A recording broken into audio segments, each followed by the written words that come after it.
نحمده ونصلي على رسوله الكريم أما بعد فأعوذ بالله من الشيطان الرجيم بسم الله الرحمن الرحيم رب اشرح لي صدري ويسر لي أمري واحلل عقدة من لساني يفقهوا قولي رب زدني علما اللهم فقهنا في الدين ربي يسر ولا تؤثر آمین یا رب العالمین۔ سورۃ البقرہ پارہ نمبر 1 آیت نمبر 130 سے لے کے 133 تک انشاءاللہ تعالی سب سے پہلے تفسیر ہوگی، پھر لفظی ترجمہ۔ وَمَن يَرْغَبُ عَن مِّلَّةِ إِبْرَاهِيمَ إِلَّا مَن سَفِيَ نَفْسَهُ وَلَقَدِ اصْطَفَيْنَاهُ فِي الدُّنْيَا وَإِنَّهُ فِي الْآخِرَةِ لَمِنَ الصَّالِحِينَ إِذْ قَالَ لَهُ رَبُّهُ أَسْلِمْ قَالَ أَسْلَمْتُ لِرَبِّ الْعَالَمِينَ وَوَصَّى بِهَا إِبْرَاهِيمُ بَنِيهِ وَيَعْقُوبُ يَا بَنِيَّ إِنَّ اللَّهَ اصْطَفَى لَكُمُ الدِّينَ فَلَا تَمُوتُنَّ إِلَّا وَأَنْتُمْ مُسْلِمُونَ أَمْ كُنْتُمْ شُهَدَاءَ إِذْ حَضَرَ يَعْقُوبَ الْمَوْتُ إِذْ قَالَ لِبَنِيهِ مَا تَعْبُدُونَ مِنْ بَعْدِي قَالُوا نَعْبُدُ إِلَهَكَ وَإِلَهَ آبَائِكَ إِبْرَاهِيمَ وَإِسْمَاعِيلَ وَإِسْحَاقَ وَإِلَٰهًا وَاحِدًا وَنَحْنُ لَهُ مُسْلِمُونَ۔ آیت نمبر 130 میں اہل کتاب اور مشرکین عرب کی تردید ہے، جنہوں نے ملت ابراہیمی کو چھوڑ کر اپنی اپنی ہوائے نفس کی اتباع کی۔ لہذا اہل کتاب اور مشرکین کو نبی پاک صلی اللہ علیہ وسلم پر ایمان لا کر ثابت کرنا چاہیے کہ وہ واقعہ دین ابراہیمی والے دعوے میں سچے ہیں۔ وہ ابراہیم علیہ السلام جن کا دین یک طرفہ تھا، وہ نہ یہودیوں جیسے تھے جنہوں نے کتاب الہی میں تبدیلی کی، اور نہ ہی وہ عیسائی تھے جنہوں نے حضرت عیسیٰ علیہ السلام کو اللہ کا بیٹا مانا، اور نہ ہی وہ مشرک تھے۔ ان کا دین تو یک طرفہ تھا،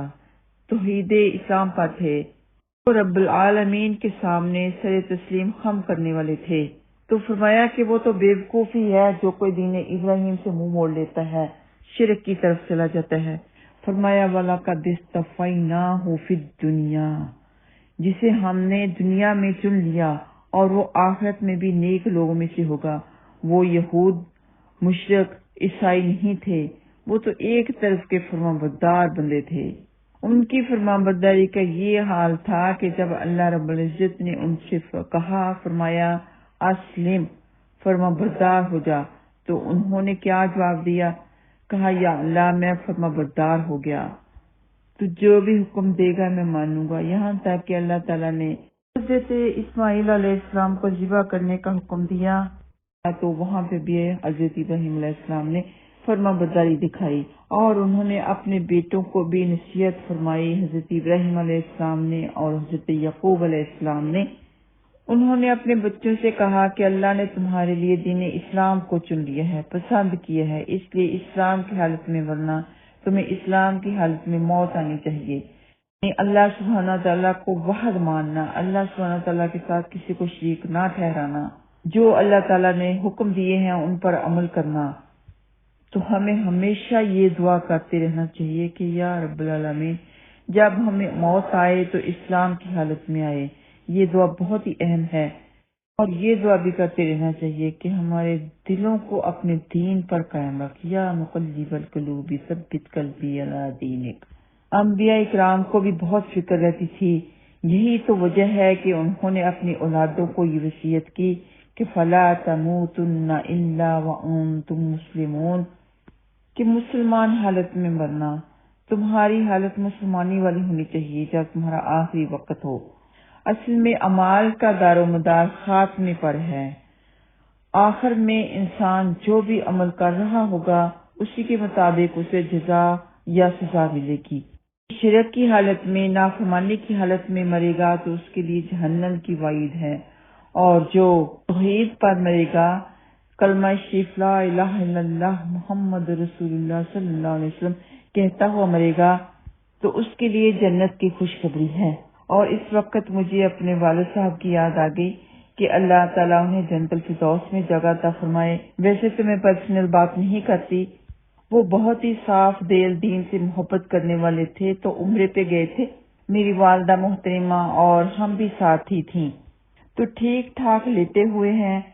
کمر میں درد ہوا، اٹھ کے بیٹھے ہیں، میں نے ان کو شہد پلایا، بس کمر میں درد بہت ہو رہے ہیں، تو ہم ان کی کمر کو مل رہے ہیں، ڈاکٹر کو بلوانے کے لیے بھی بھیجا، ڈاکٹر تو کہیں جا کر فوتگی کے بعد آیا، انہوں نے 2 دفعہ لا الہ الا اللہ محمد رسول اللہ پڑھا، تیسری دفعہ لا الہ الا اللہ کہا تو اسی وقت جہان فانی سے رخصت ہو گئے۔ تو اللہ سبحانہ تعالیٰ مال کے ہوٹل کو بھی اجر عظیم عطا فرمائے کہ انہوں نے بڑی کوشش کی اور ان کو جنت البقیع میں دفن کروایا۔ اور کہتے ہیں کہ حضرت امام حسن رضی اللہ تعالیٰ عنہ کے جو پاؤں کی جگہ ہے وہاں پہ میرے ابو دفن ہیں۔ تو ایسی موت بڑے قسمت والوں کو ملتی ہے جن کا خاتمہ بالخیر، کلمہ پر خاتمہ ہو، کلمہ شریف، کلمہ توحید پر خاتمہ ہو۔ تو آگے اللہ سبحانہ تعالیٰ آیت نمبر 133 میں فرما رہے ہیں، ام کنتم شہداء اذ حضر یعقوب الموت، وہ بھی یہودی تھے، عیسائی تھے، تو اللہ سبحانہ تعالیٰ فرماتے ہیں کہ کیا تم وہاں تھے جب انہوں نے اپنے بچوں کو وصیت کی تھی کہ اللہ کو ایک ماننا؟ تو ان کی وصیت تو یہ تھی کہ اللہ کو ایک ماننا، کسی کی عبادت نہ کرنا، اور تم کیا کرتے ہو کہ اللہ تعالیٰ کے ساتھ اوروں کو شریک ٹھہراتے ہو۔ ان کا دین تو دین اسلام تھا، ان کی دعوت خالص توحید کی تھی۔ حضرت یعقوب علیہ السلام نے بھی جب موت کا وقت قریب آیا اپنے بچوں سے پوچھا تم کس کی عبادت کرو گے میرے جانے کے بعد؟ انہوں نے جواب دیا، اے ہمارے ابا جان، ہم اللہ کی عبادت کریں گے، ہم ان کے بنائے ہوئے معبودوں کی عبادت نہیں بلکہ اس معبود کی عبادت کریں گے جو تیرا معبود ہے، تیرے باپ ابراہیم علیہ السلام کا معبود ہے، اسماعیل و اسحاق علیہ السلام کا ایک واحد معبود جو ہے، ہم اسی کی عبادت کریں گے اور ہم اسی کے لیے فرما بردار ہیں۔ سیدنا ابو ہریرہ رضی اللہ تعالیٰ عنہ بیان کرتے ہیں کہ رسول اللہ صلی اللہ علیہ وسلم نے فرمایا، انبیاء علاتی بھائی ہیں، ان کی مائیں یعنی شریعتیں مختلف ہیں اور ان کا دین ایک ہی ہے۔ یہ بخاری میں موجود ہے۔ جیسے کہ تورات میں یعنی کہ حضرت موسیٰ علیہ السلام کے دور میں تورات میں حکم تھا مال غنیمت آپس میں نہیں بانٹا جائے گا بلکہ اسے ایک میدان میں اکٹھا کر کے اسے آگ لگا دی جائے گی۔ تو ہماری شریعت میں اللہ سبحانہ تعالیٰ نے ہمارے اوپر حلال فرما دیا، آپس میں بانٹنے کا طریقہ بھی بتا دیا۔ تو اسی طرح کچھ احکام تھے کہ تورات میں، انجیل میں وہ حلال تھے، ہمارے لیے حرام ہو گئے، اور کچھ احکام تھے کہ تورات انجیل میں ہمارے لیے تو حلال ہیں لیکن ان کی شریعت میں حرام تھے، لیکن دین ایک ہی ہے، اللہ کو واحد ماننا، رکوع کرنا، سجود کرنا، زکوٰۃ دینا، اس طرح کے سارے احکام ہر شریعت میں ہیں۔ روزے رکھنا بھی شروع سے لے کے آخر تک ہر انبیاء کرام پر، ان کی امت پر روزے فرض ہوئے۔ تو جو وصیت حضرت ابراہیم علیہ السلام نے اپنے بچوں سے کی، حضرت یعقوب علیہ السلام نے اپنے بچوں سے کی،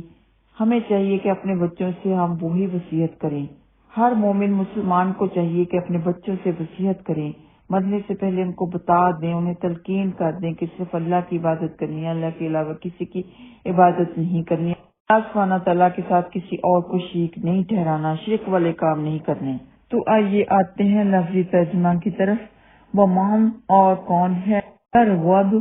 کہ وہ منہ موڑ لے، رغبت اختیار کر لے، منہ موڑ لے، ام ملت ابراہیم دین ابراہیم سے،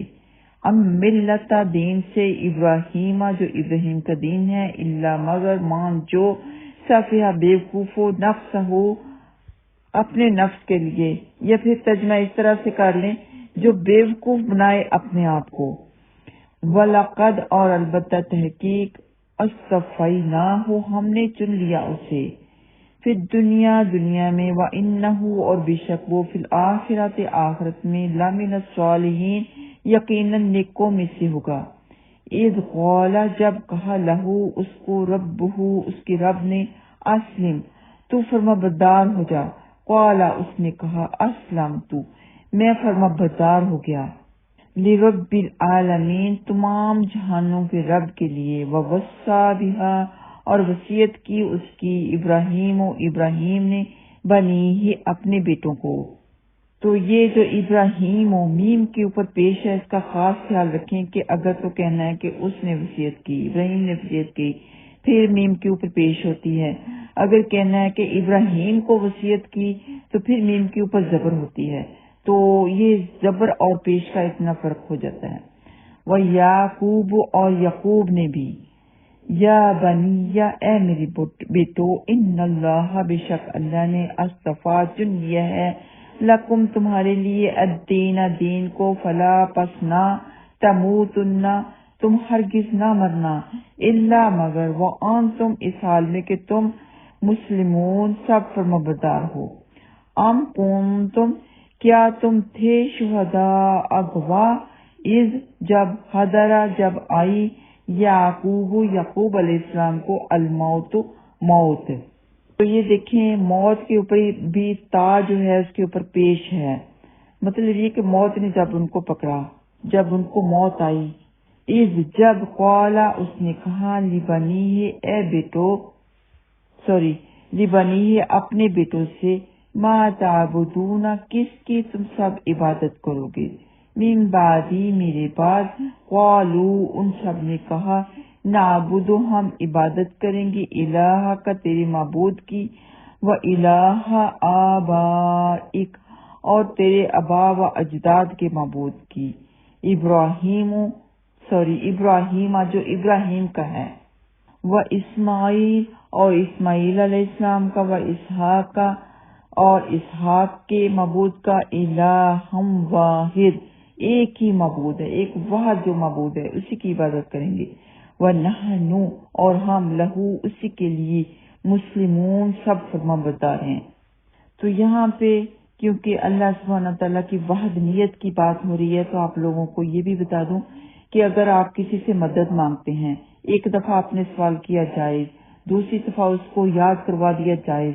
تیسری دفعہ آپ اسے مدد کا سوال نہیں کریں گے، اگر کریں گے تو مطلب یہ کہ آپ نے شرک کیا، یہ شرک کے زمرے میں آ جائے گا کہ اللہ سبحانہ و تعالیٰ کے اوپر آپ کو بھروسہ نہیں، آپ اسی کے پیچھے پڑ گئے۔ تو اس بات کا بھی خاص خیال رکھنا چاہیے کہ کسی سے زیادہ مدد نہ مانگے، ایک یا دو دفعہ تو جائز، اس سے زیادہ نہیں جائز۔ اللہ سبحانہ و تعالیٰ سے دعا ہے کہ اللہم اہدنا الصراط المستقیم، وآخر دعوانا ان الحمد للہ رب العالمین۔ السلام علیکم ورحمۃ اللہ وبرکاتہ۔